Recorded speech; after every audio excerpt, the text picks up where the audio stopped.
Certains acteurs dans le domaine des politiques indiquent que pour que la démocratie soit utile pour un pays, il faut que les droits de la personne soient en parallèle avec ses responsabilités dans le développement du pays et qu'il contribue à ce que le leadership puisse également lui fournir ce qu'il lui faut. L'un des principes fondamentaux, l'indicateur majeur de la démocratie, ce sont les élections, car c'est par elles que la population se choisit ses dirigeants. Et le secrétaire exécutif de la Commission nationale électorale, Charles Munyaneza, indique que le Rwanda a réalisé un progrès appréciable dans la promotion de ce principe, alors que la présidente du Parti social Imberakuri, Christine Mokabunani, pour elle, il faut encore améliorer certaines choses pour que la démocratie soit davantage effective au Rwanda.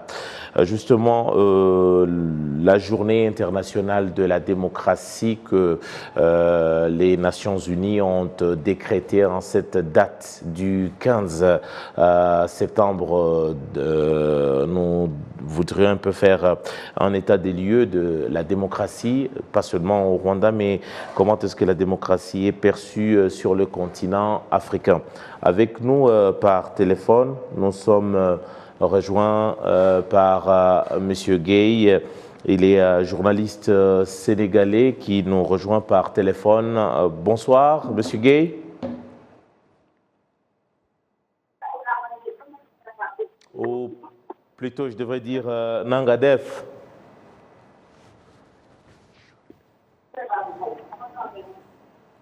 Allô? Oui, vous me suivez là? Bonsoir. Oui, je vous suis. Vous m'avez salué? Oui, je vous saluais en vous disant ce 15 septembre, c'est une journée décrétée par les Nations Unies comme journée internationale de la démocratie. Et déjà, journaliste que vous êtes, cette démocratie, parfois on a tendance de la comprendre à tort et à travers, et peut-être aussi les principes restent discutables, notamment sur le continent africain. Quel est votre avis là-dessus? Oui, vous m'avez dit Nangadef, je vous dis Magnifirek en Wolof, sinon Magnifique Rek. Vous me présentez comme journaliste, je n'exerce plus vraiment comme cela, mais plutôt comme éditorialiste depuis 4-5 ans et fondateur d'un site d'information. Alors, sur la journée internationale de la démocratie, je pense que les Nations Unies ont beaucoup de journées comme ça qu'elles ont créées parce qu'elles sont portées par des bons sentiments en tant que cénacle de l'ensemble des nations, mais je pense que ce type de journée pêche par l'absence souvent de mesures et de moyens très concrets qui soient mis à disposition pour, comme on dirait en anglais, enforce la journée, le thème de la journée dont il est question. La démocratie est effectivement sur la sellette en Afrique et en difficulté, y compris dans un pays, le Sénégal, le mien, qui est présenté comme la vitrine de la démocratie, mais au sortir des dernières législatives, on a eu des résultats qui étaient certes démocrates, puisqu'ils donnaient une courte majorité à un des camps, mais lors de l'installation le 13 septembre de cette 14e législature, on a assisté à des échauffourées dans l'Assemblée nationale qui n'honorent pas la démocratie.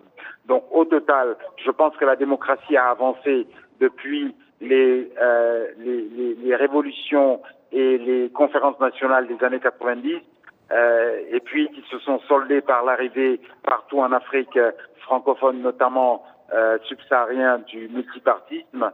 Mais je pense qu'il y a encore des choses à faire. Ce que je pourrais dire, c'est que la démocratie, ce n'est pas un rituel, ce ne sont pas des élections, c'est un comportement, c'est une acceptation de l'autre. Et pour qu'il y ait une démocratie, il faut qu'il y ait des démocrates dans les deux camps, aussi bien du pouvoir que de l'opposition. Voilà ce que je pourrais vous dire par rapport à cette question. Alors, vous êtes de l'avis de ceux-là qui disent que l'histoire ainsi que le contexte local doit peser surtout sur comment les gens vivent la démocratie. Doit-on dire que ce n'est plus l'époque d'assister aux donneurs de leçons par rapport à la démocratie? Bien, le Rwanda où vous vous trouvez est un exemple admiré du reste de nous autres Africains parce qu'il n'accepte pas qu'on lui donne des leçons, ni venant de la France avec la fameuse phrase « les faits sont têtus » du président Kagame, ni encore récemment avec le transfert de migrants demandeurs d'asile en Angleterre, au Royaume-Uni, qui ont été transférés, dont il a été décidé qu'ils seront transférés au Rwanda, et le Rwanda l'a également crânement assumé. Donc le Rwanda reste un phare en termes d'assumation d'une démocratie à l'africaine endogène, et de ce point de vue-là, nous l'admirons. Mais ce que je peux vous dire, c'est que le Royaume-Uni, où la reine d'Angleterre vient de décéder, n'a pas de constitution écrite. Et pourtant, c'est une démocratie.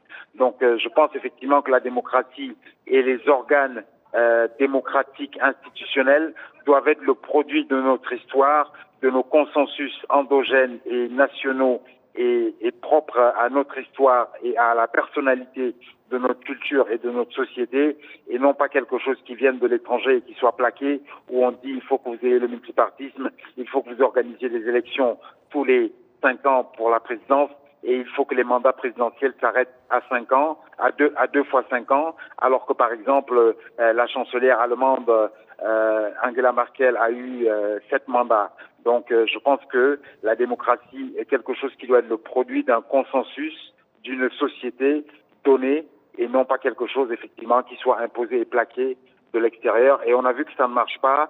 Les États-Unis ont essayé d'importer ou d'exporter plutôt la démocratie en Afghanistan. Ils en sont partis, comme on sait, la queue entre les jambes.